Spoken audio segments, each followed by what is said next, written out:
The defense of the American combat base at Khe Sanh was given the code name Operation Scotland.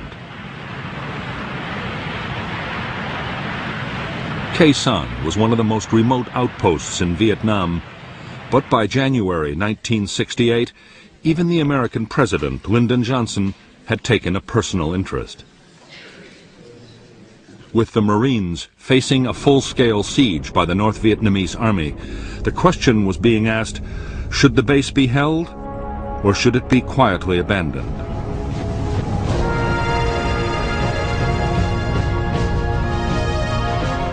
Many in Washington worried that defending Khe Sanh could invite a costly and humiliating defeat.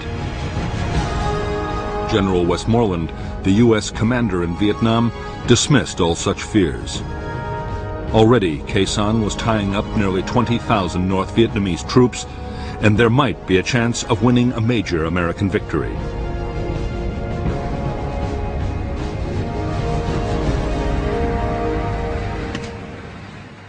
General Rath von Tompkins, the new commander of the 3rd Marine Division, was also convinced that the base could and should be held. To boost the defenses, he had sent a 3rd Battalion of the 26th Marines as reinforcements. They were directed to Hill 558, from where they could provide fire support. There were now 5,000 American troops at Khe Sanh.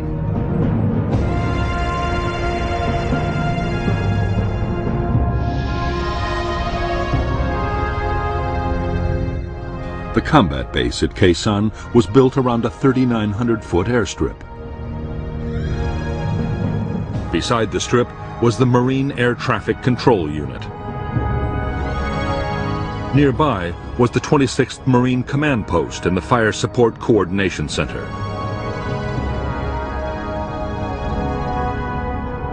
At the eastern end of the base was the main ammunition dump, with a secondary dump to the west.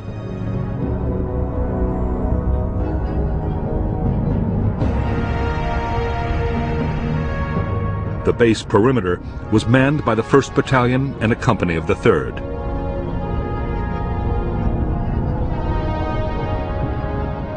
There was also a forward operating base run by Special Forces. The infantry were backed by tank and anti-tank units and an artillery battalion of the 13th Marines.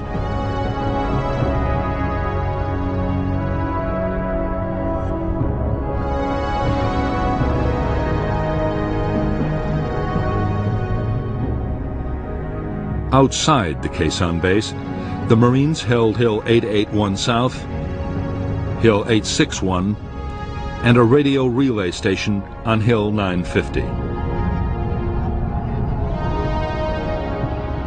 The whole 2nd Battalion occupied Hill 558 to block the Rao Quan River Valley. Beyond 881 South, the North Vietnamese 325C Division had secretly fortified a chain of hills. On January 20th, 1968, the Americans thwarted an attempt to take 881 South, and just after midnight the next day, 861 was partially overrun, but the attackers were also driven off. At 5:30 a.m., Khe Sanh base itself was hammered by a massive North Vietnamese artillery bombardment.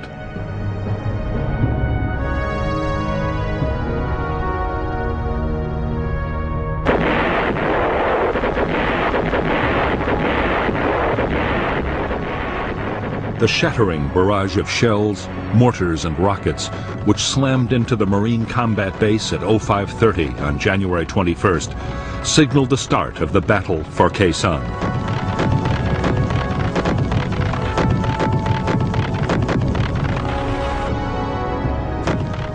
The North Vietnamese gunners had targeted their bombardment with unerring accuracy. As Marines had dived for cover, one of the first rounds had scored a direct hit on the main ammunition store.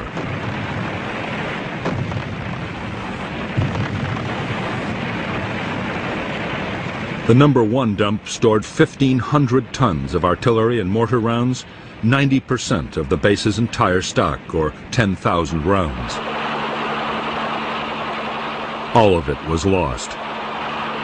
18 men were killed instantly and 40 were wounded as the ammunition exploded and shells and mortar rounds flew in every direction. The explosions would go on for another 48 hours.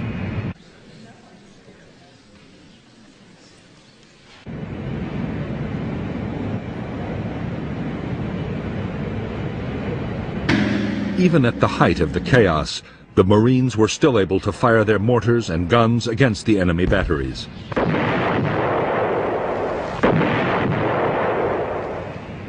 They also called in air support, and very quickly, fighter bombers were blasting the suspected locations of the North Vietnamese artillery, which in return scored 300 direct heavy artillery hits on the firebase.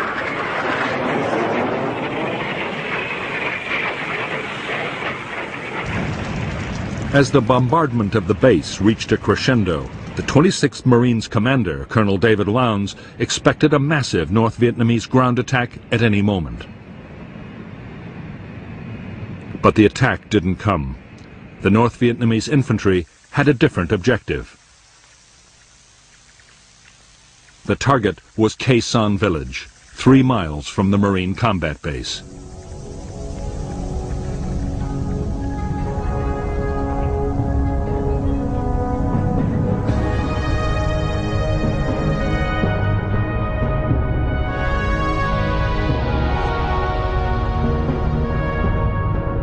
At dawn on January 21st, NVA troops attacked Khe Sanh village, where 200 Marines and South Vietnamese troops were stationed. The North Vietnamese attackers were a 400-man battalion of the 66th Regiment. The battalion attacked twice, but in the face of powerful American artillery and airstrikes, failed to take the village.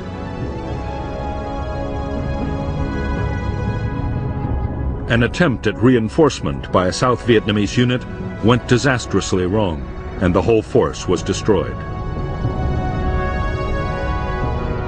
Later in the day, the village was evacuated and abandoned to the NVA.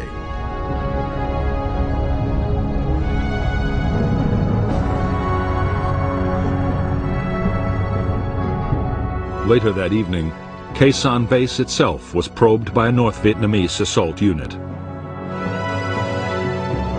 L Company of the 3rd Battalion drove off the attack. The following day, the base's western flank was reinforced by the newly arrived 1st Battalion of the 9th Marines, deployed at a quarry a mile from the perimeter. A platoon was detached from the battalion to occupy the nearby hill 64.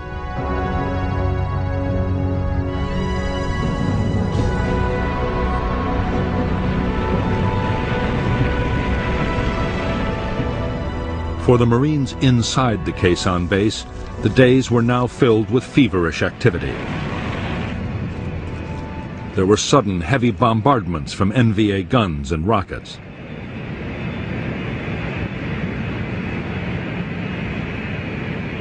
The massive damage done by the first barrage still had to be repaired. The biggest worry was ammunition. The first aircraft to land all carried shells. More than 130 tons were delivered in just 2 days.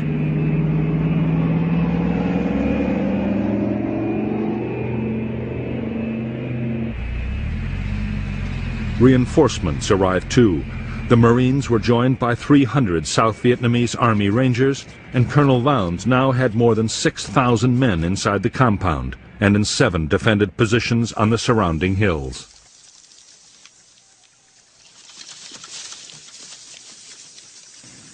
While the Marines at Khe Sanh braced themselves for the attack that was surely coming, General Westmoreland warned Washington that the battle could be the turning point of the whole war.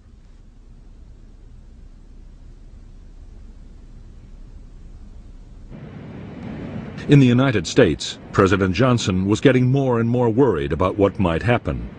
The last thing he wanted was an American version of Dien Bien Phu, but he was determined to support his commander. Westmoreland would be allowed to fight the battle he wanted. There would be no U.S. withdrawal from Khe Sanh, despite the fact that the NVA were still raining between 150 and 300 shells a day on Khe Sanh.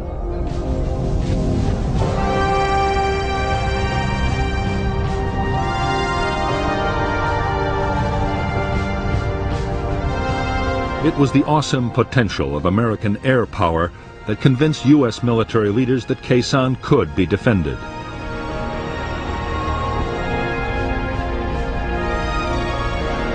Before the battle had started, on 5th January, Westmoreland and U.S. tacticians devised a plan for defending Khe Sanh by bombing.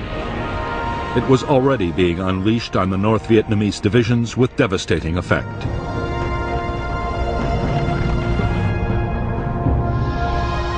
The Americans called it Operation Niagara.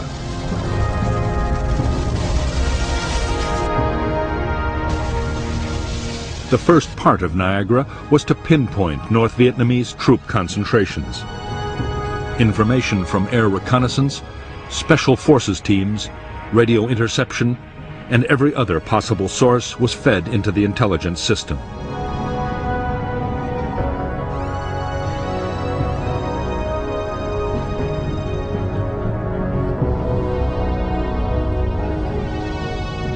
Niagara also deployed the most advanced and secret surveillance technology in the world.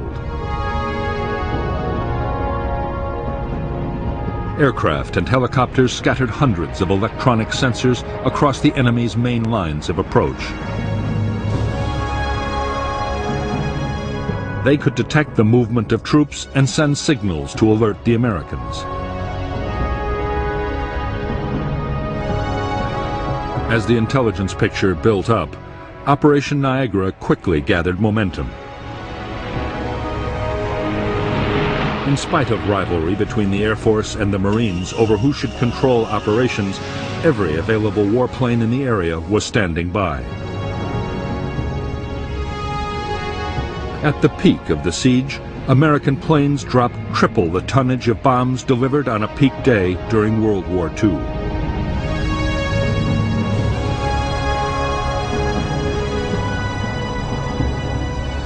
Added to this, fighter bombers would deliver 54,500 tons of napalm alone.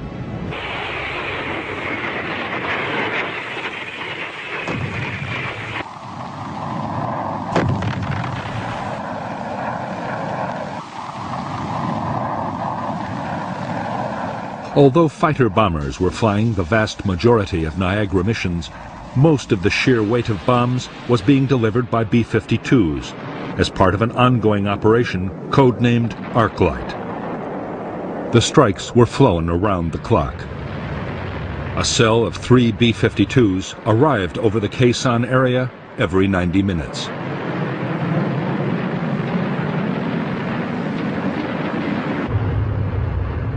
The giant heavy bomber was able to carry a massive 27 tons of bombs.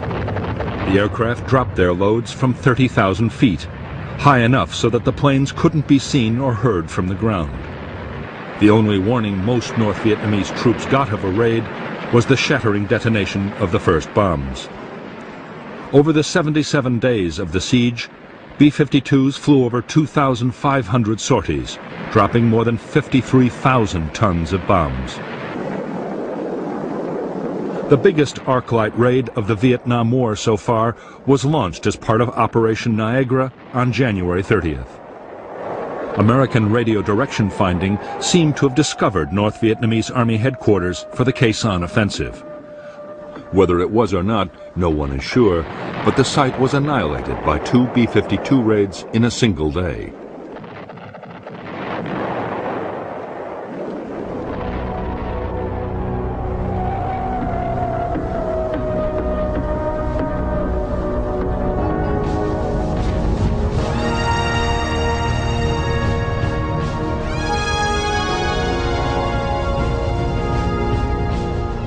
Early in the morning of January 30th and 31st, 1968, the general offensive the Viet Cong had been planning for more than 6 months broke with shattering force all over South Vietnam.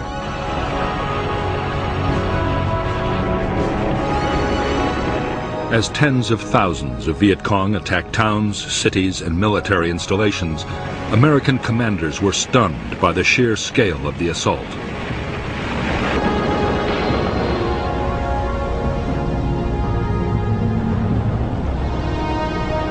While most of South Vietnam erupted in violence, Khe Sanh was uncannily quiet.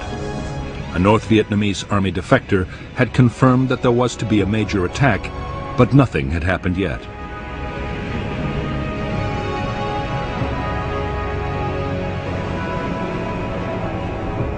Some U.S. commanders believed that the Arclight raids had shattered the North Vietnamese command system. There was no way of telling.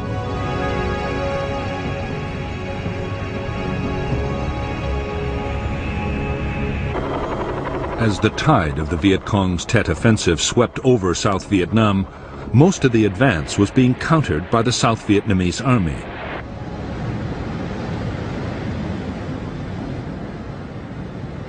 The Americans had been heavily committed in only a few places, mainly around Saigon and in Hue.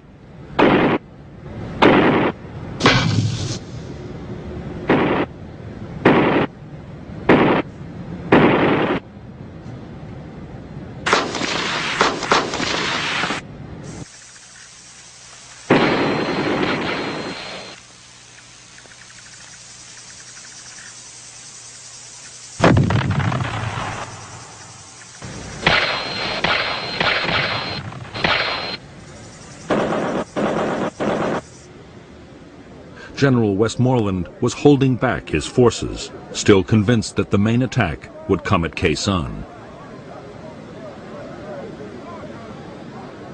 By this time, the weather in the Khe Sanh area had deteriorated badly. Heavy cloud cover had limited American airstrikes. The battle for the combat base had settled into a straight fight between American and North Vietnamese gunners.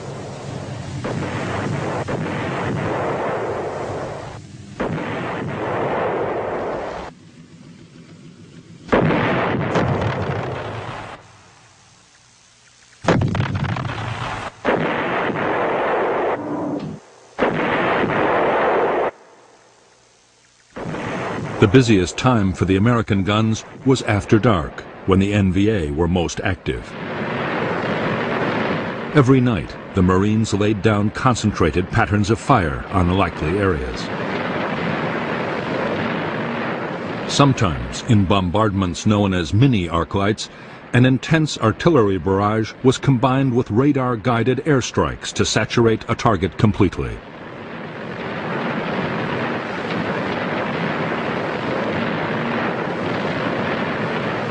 As for the North Vietnamese artillery, most of the guns, rockets, and mortars were by now in place. Getting them into position had been a massive job. Northern troops had also sighted hundreds of ammunition dumps around Khe Sanh and across the border in Laos.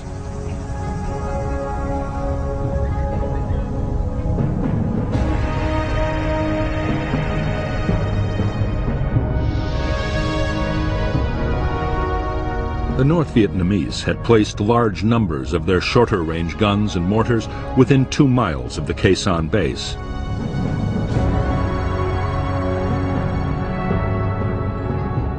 Most of the big rockets were fired from Hill 881 North. The heavy guns were much further away, on Hill 305, and in caves on the slopes of the Ko Rock Mountain across the border in Laos. While they could hit the Americans, the Marine guns didn't have the range to hit back. Even the Army's big guns on the Rock Pile and Camp Carroll couldn't reach the NVA's heavy batteries.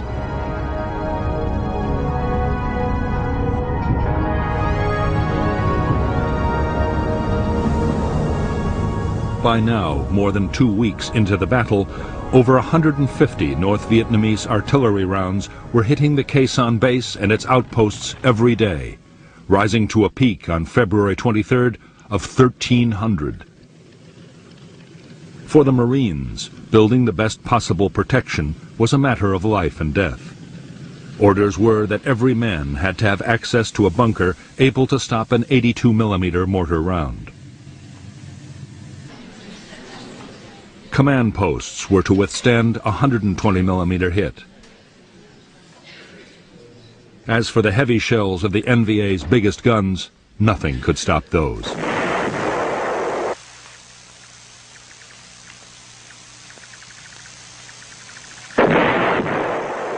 The North Vietnamese artillery hitting Khe Sanh and the Marine outposts was all indirect fire. Spotters on the hills corrected the gunners' aim by radio, but the gunners themselves could never see the targets. What NVA commanders wanted most of all was to place guns on the hills overlooking the base. From there, they could pour devastating fire straight down onto the Americans.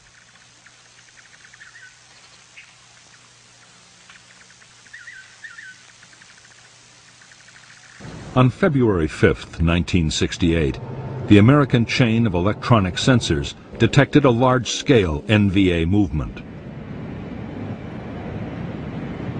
The activity seemed to point to an imminent attack on Hill 881 South. The U.S. reaction was a massive Niagara raid. Whole North Vietnamese units were caught in the open as the entire area around the hill was devastated in a massive storm of bombs.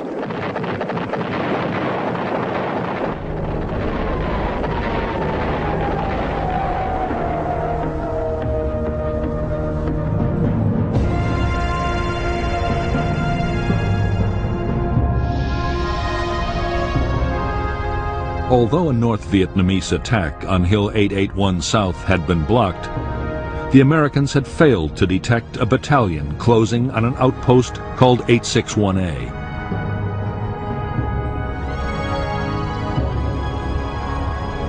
There, a single Marine company drove off two determined assaults as artillery fire destroyed the follow-on waves of NVA troops.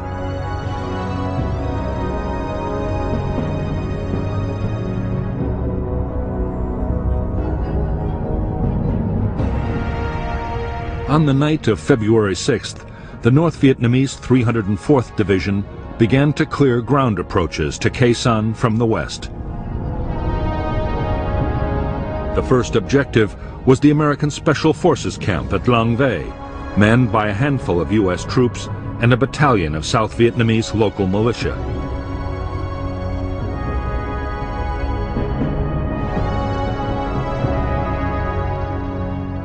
The attack was launched by the 66th Regiment, 1,500 men backed for the first time by tanks.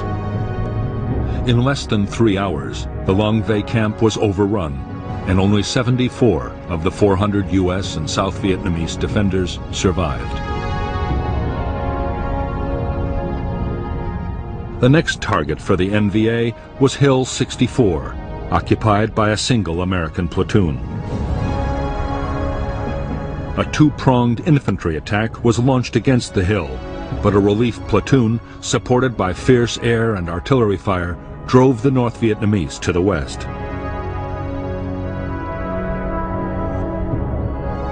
There they were again hammered by a massive American bombardment.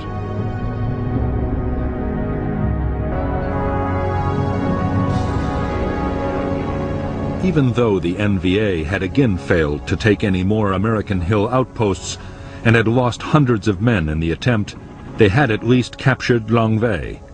A thorn in their side had been eliminated, and they had cleared Route 9 for their own use.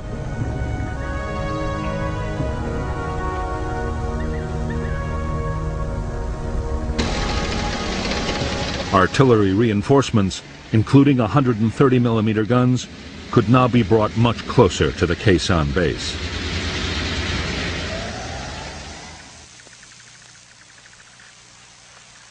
The Americans were sure the NVA had finished building up their forces at Khe Sanh and were ready for the main attack. But to their surprise, the expected assault still didn't come.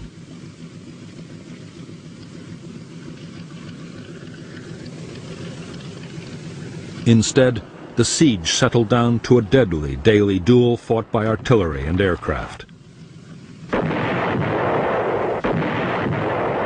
At the same time, the North Vietnamese began to launch frequent small-scale probes against the base perimeter.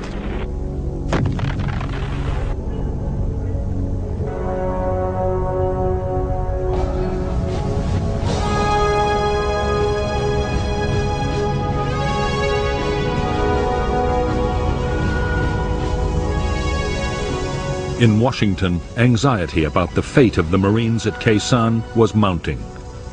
A relief operation was being planned, but it would demand powerful forces and couldn't be mounted for weeks.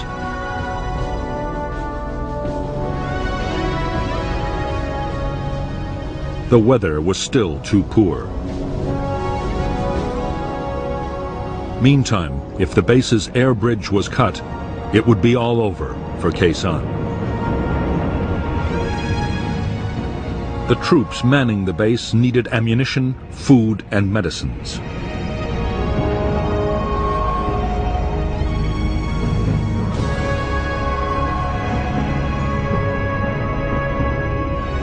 Casualties had to be evacuated. Men finishing their tours of duty had to be flown out and replacements brought in. The main base alone needed 160 tons of supplies a day just to keep on fighting.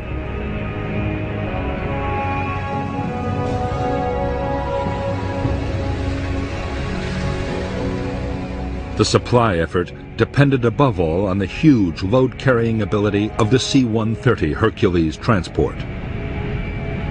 The aircraft was able to carry up to 20 tons of cargo, but for that very reason, it needed most of the strip to land and took time to turn around.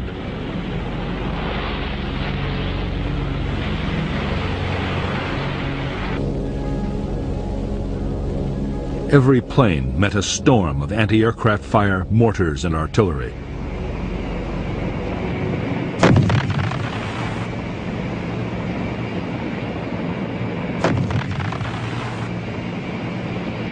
On February 11, 1968, the North Vietnamese anti-aircraft gunners scored their first major success against a Marine KC-130 Hercules landing at Khe Sanh.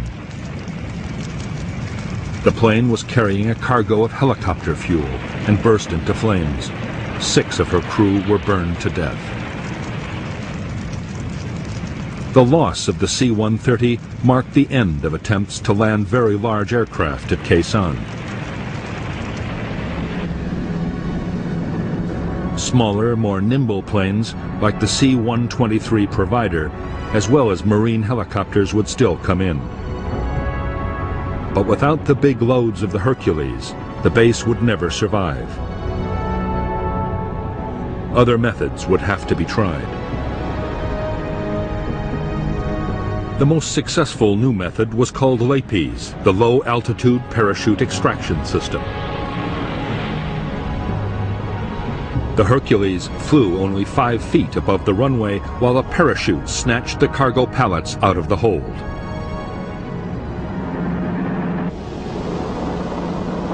Another technique used a hook and arrestor cable to drag the load from the aircraft.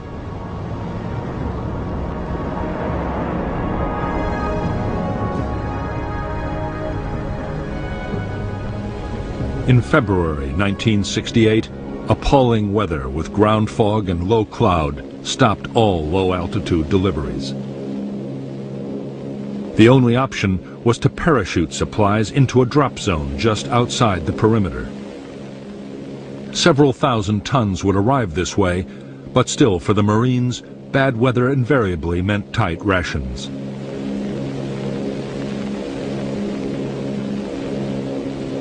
Although the battle to supply the main base was being won, the hill outposts were a much bigger problem. A fifth of Khe Sanh's manpower was stationed on the hills. The men were suffering almost 50% casualties, and the posts depended completely on helicopters for supply.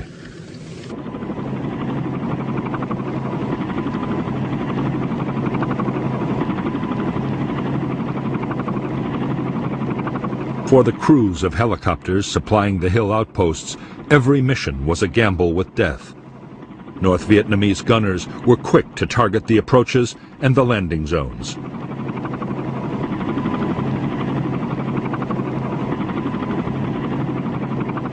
Anti-aircraft fire followed the helicopters in, and as soon as they landed, mortar crews and machine gunners opened up.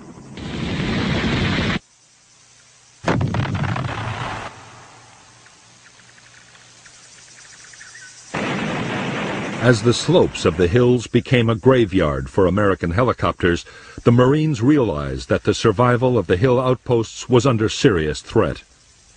And if they fell, the main base couldn't last for long.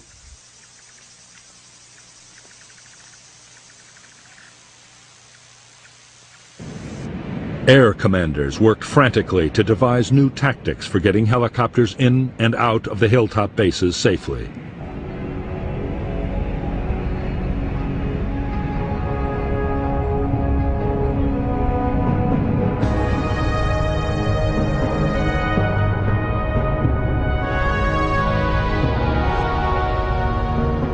The tactics the Americans devised depended on swamping the enemy anti-aircraft guns and mortars around a landing zone with a high-speed assault.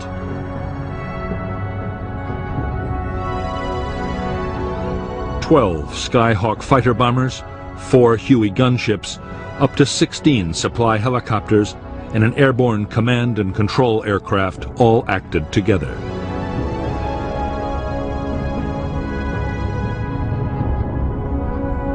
The first stage was for 4 Skyhawks to hit North Vietnamese positions with bombs and napalm.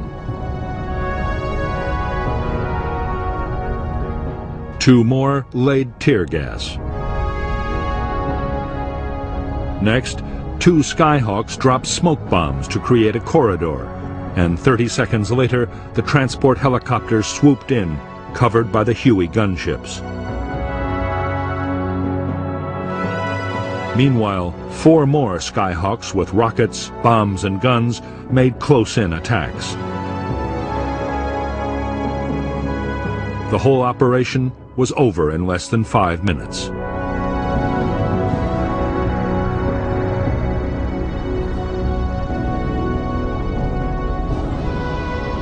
The new tactics quickly earned the title Super Gaggle, because the helicopters looked like an oversized flock of geese. With the fighters and gunships in the air too, the method took incredible timing to pull off successfully.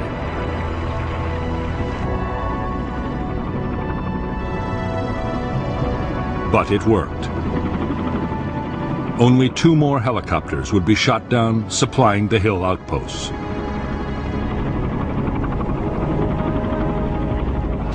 By now, the strain of the long siege was beginning to tell on the troops at Khe Sanh. Being under shell fire every day meant a steady drain of casualties and constant tension. Food was often down to 2 C-ration meals daily. Conditions were appalling. The bunkers were knee-deep in filth and mud and overrun by rats. In addition, it was impossible to forget that up to 20,000 enemy soldiers were waiting for the signal to storm the base.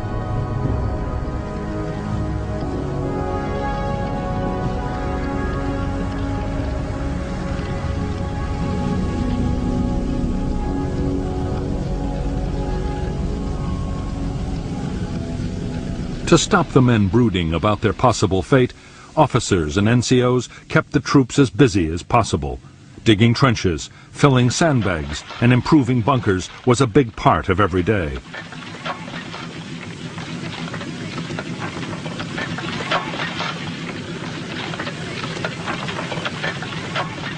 There was some patrolling too, although not more than 500 yards from friendly lines. Colonel Lowndes had no intention of sending his men into certain ambushes, and in any case, they had to be kept clear of the Niagara bombing raids.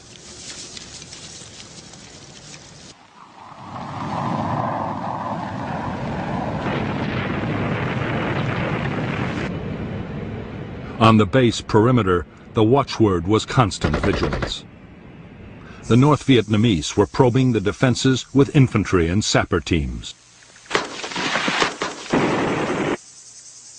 The Americans were facing assaults of up to 200 men at a time, as the enemy tested for weaknesses in the line. The Marines were also plagued by hidden machine gun nests, which could open up at any moment, day or night.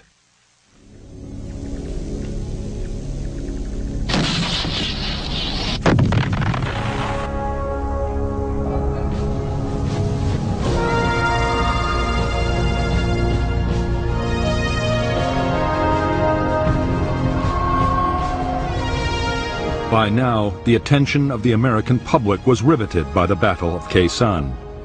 The story was being covered by dozens of journalists and was featured on network television every day. Stories about Khe Sanh accounted for 25% of all film news reports about the war on U.S. networks and up to 50% on CBS. Arguments raged over the rights and wrongs of trying to hold the base. In Washington, President Johnson was deeply worried about the fate of the Marines at Khe Sanh. He was constantly demanding the latest information on the battle. A model of the base had even been brought into the White House Situation Room. For the first time in the Vietnam War, the room was on full alert, 24 hours a day.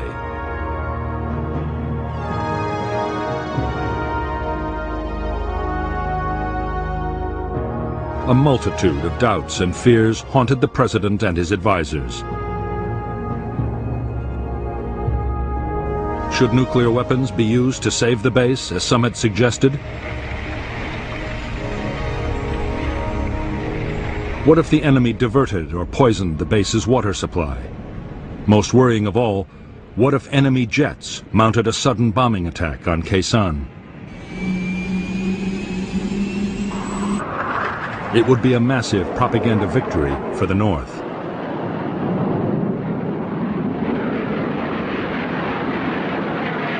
Although North Vietnamese aircraft did penetrate to within striking distance of Khe Sanh, they made no attempt to attack the Marine base. American air defenses over the DMZ were far too strong.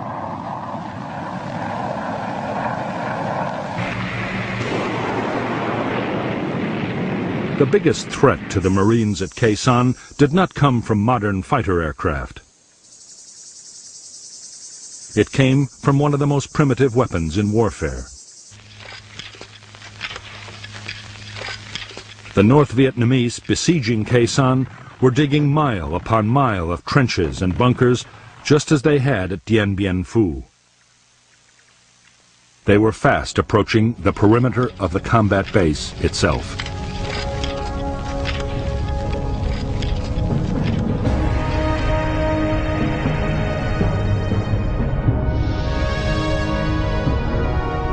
Already there was a major system of North Vietnamese fortifications on Hill 471, less than 2 miles to the south of the Khe Sanh base.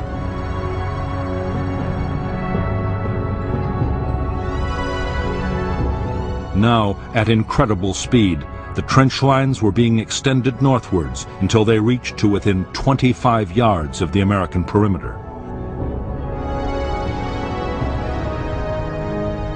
Another line of trenches and bunkers was creeping across from the southeast.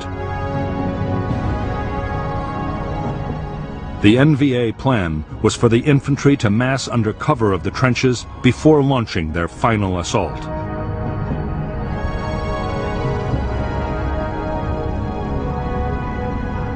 By the last week of February 1968, few Americans inside Khe Sanh doubted that the big North Vietnamese ground assault would have to come soon. The moon was in its darkest phase, and a night infantry attack would have a good chance of overwhelming the perimeter defenses. Smashing the enemy trench lines was an absolute priority.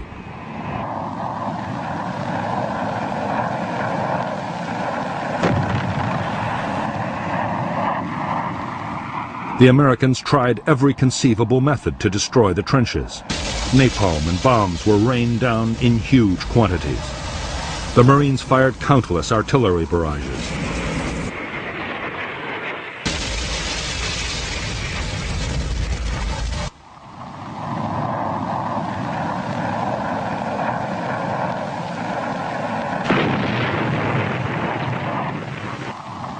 But the Americans had little success.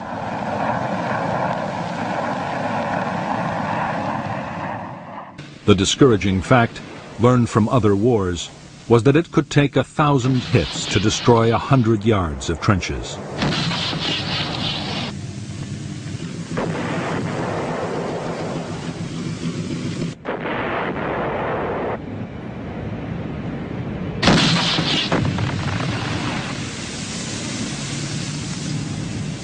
In the end, the answer lay with the B-52s.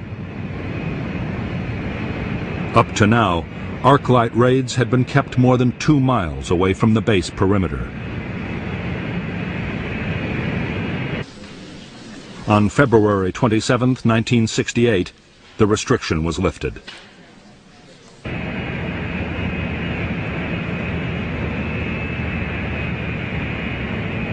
For the first time, the B-52s, under close radar guidance, dropped their bombs to within 1,200 yards of the Khe Sanh base.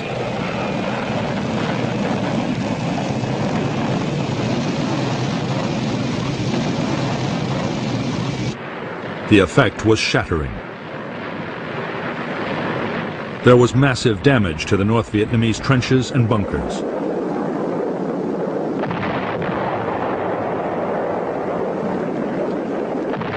It was a turning point in the battle for Khe Sanh.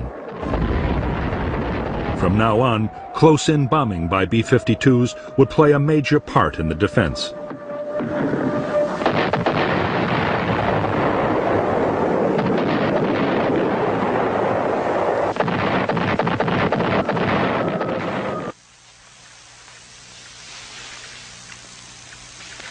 The sudden increase in North Vietnamese activity around Khe Sanh had left no one in any doubt that the climax of the battle was near.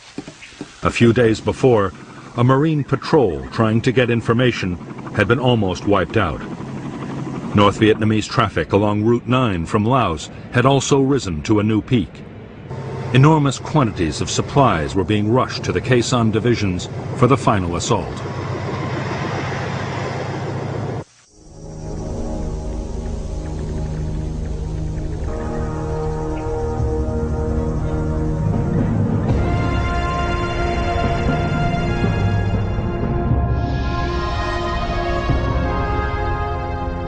The 66th Regiment of the North Vietnamese 304th Division was assembling near a plantation to the south of the Khe Sanh base. Units were also massing near an old French fort. On the night of February 29th, a battalion of the 304th NVA Division assaulted the 37th Arvin Rangers at the eastern edge of the camp, a diversion to cover the unexpected and imminent withdrawal of all NLF troops from Khe Sanh. The American defense was to coordinate strikes by artillery, fighter bombers, and B-52s on 3 main areas through which the attacking NVA had to pass. Then, as the final assault waves approached the base, Khe Sanh's own defensive fire plan was unleashed.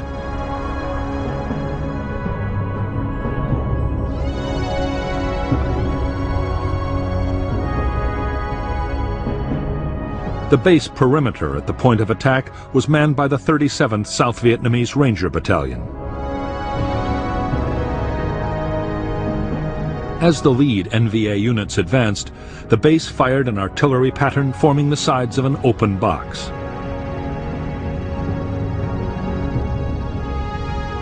A creeping barrage was then walked up and down inside.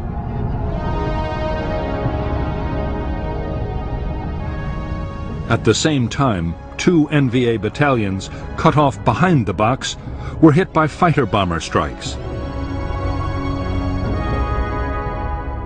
While long-range artillery from the Rockpile and Camp Carroll created a moving outer cordon.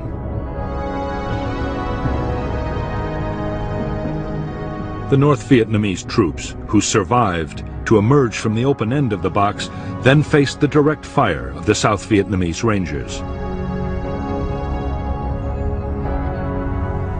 Over the next week, despite continued aerial bombardment and the barrage of artillery fire, the trenches came even closer. Then, for no apparent reason, they stopped. On March 6th, with the Marines still waiting for the final assault, many of Jap's troops stumbled away through what was left of the jungle, an area of land that had received 100,000 tons of bombs, the heaviest aerial bombardment on a single piece of land in the history of warfare. The next 3 weeks were relatively quiet around Khe Sanh.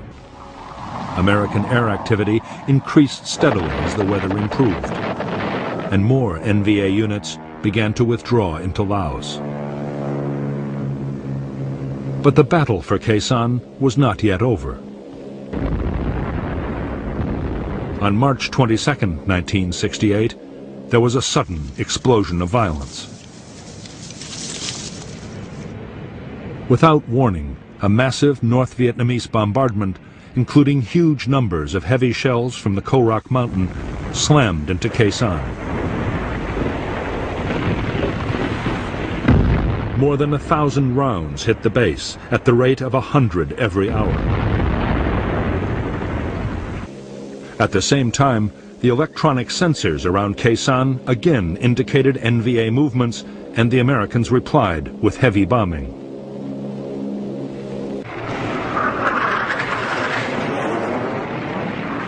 As the weather steadily improved, U.S. air attacks around the Khe Sanh base grew fiercer by the day.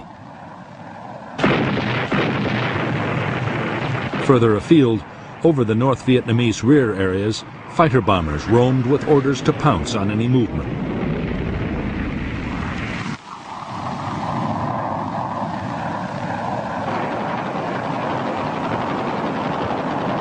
For the North Vietnamese, the situation could only get worse. General Giap was forced to concede that Khe Sanh could not now be taken. By this time, the Marines were mounting small but aggressive attacks out of the base.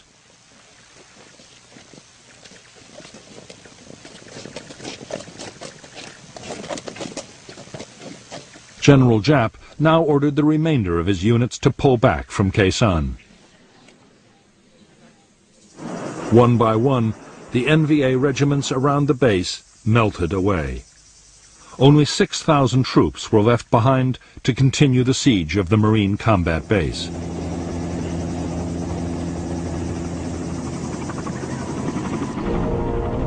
Although fighting would go on, the worst of Khe Sanh's ordeal was over.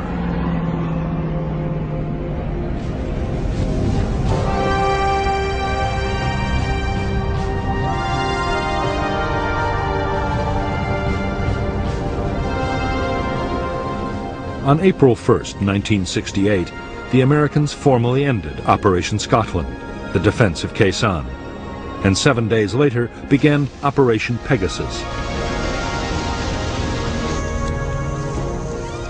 April 9th was the first time in 45 days that no shells fell on Khe Sanh.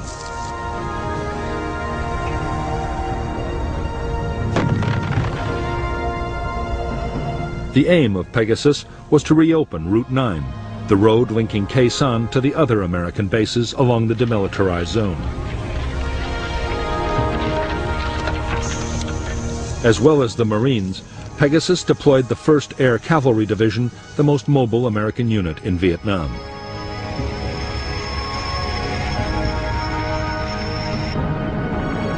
The Air Cavalry had more helicopters and airborne firepower than any other U.S. unit. It was perfectly suited to the rugged and demanding terrain near Khe Sanh.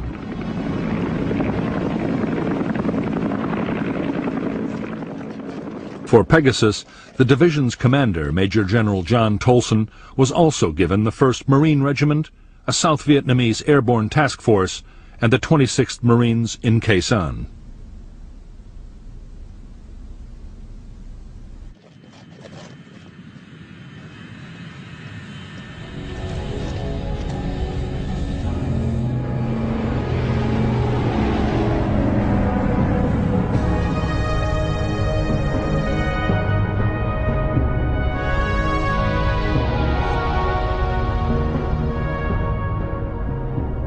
The entire length of Route 9 was still dominated by North Vietnamese Army units, especially elements of the 66th and 29th Regiments. For Operation Pegasus, the Americans built a main base for the air cavalry at Landing Zone Stud. The Marines would operate out of Ka Lu. The plan was for air assaults to seize landing zones and fire bases north and south of Route 9, while other forces pushed down the road.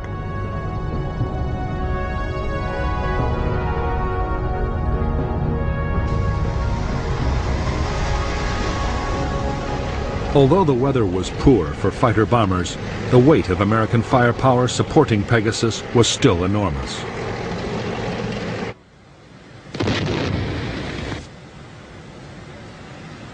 In a single day, the Americans fired more than 10,000 artillery rounds.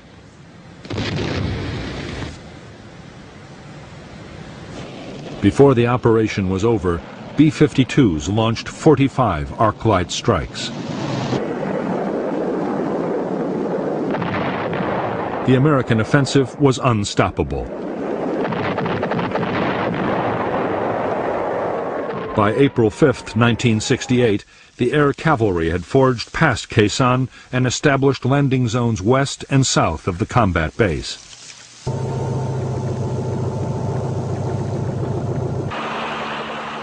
While the cavalry consolidated their new positions, the Marines in Khe Sanh mounted their own breakout assaults. There was strong resistance from battalions of the North Vietnamese 66th Regiment, which mounted fierce counterattacks, but the Marines succeeded in taking Hill 471.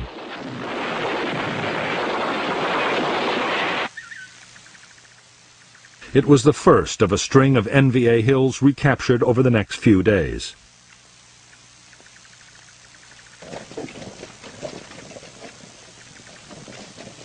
On April 8, 1968, the air cavalry and the 26th Marines at the combat base linked up, formally ending the siege of Khe Sanh.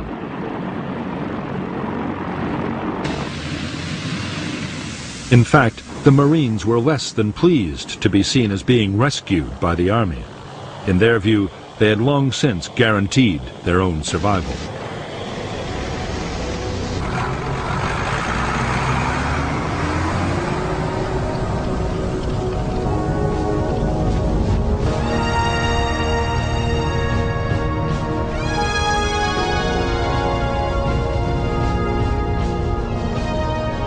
The 77-day siege of Khe Sanh had turned into the biggest single battle of the Vietnam War.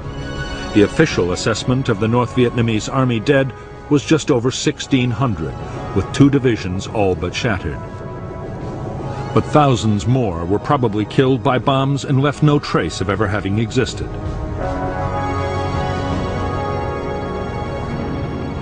By the end of Operation Pegasus, American and South Vietnamese units had suffered 1,000 dead and 4,500 wounded.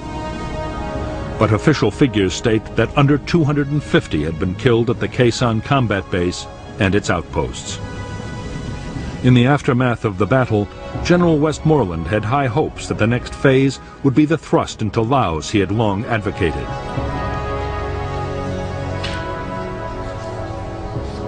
He now had the forces he needed.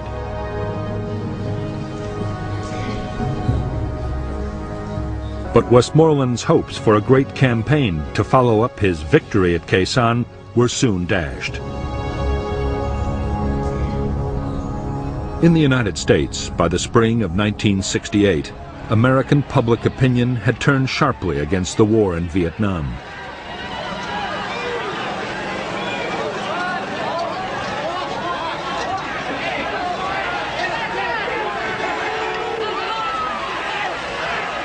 The shock of the Tet Offensive had led many to believe that the U.S. would have to withdraw sooner or later.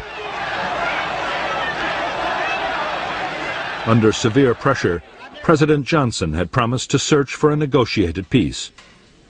He ruled out any big troop increases and any widening of the conflict.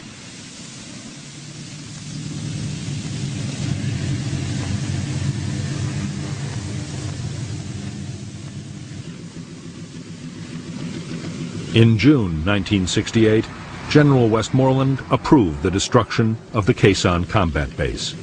The president's decision not to widen the war had meant there could be no offensive into Laos.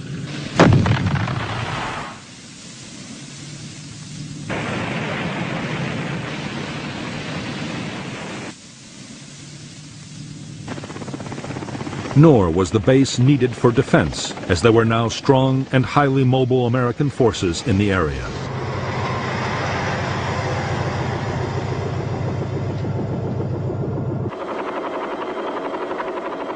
In any case, as both sides were slowly beginning to realize, even as the battle had raged at Khe Sanh, the war had changed out of all recognition.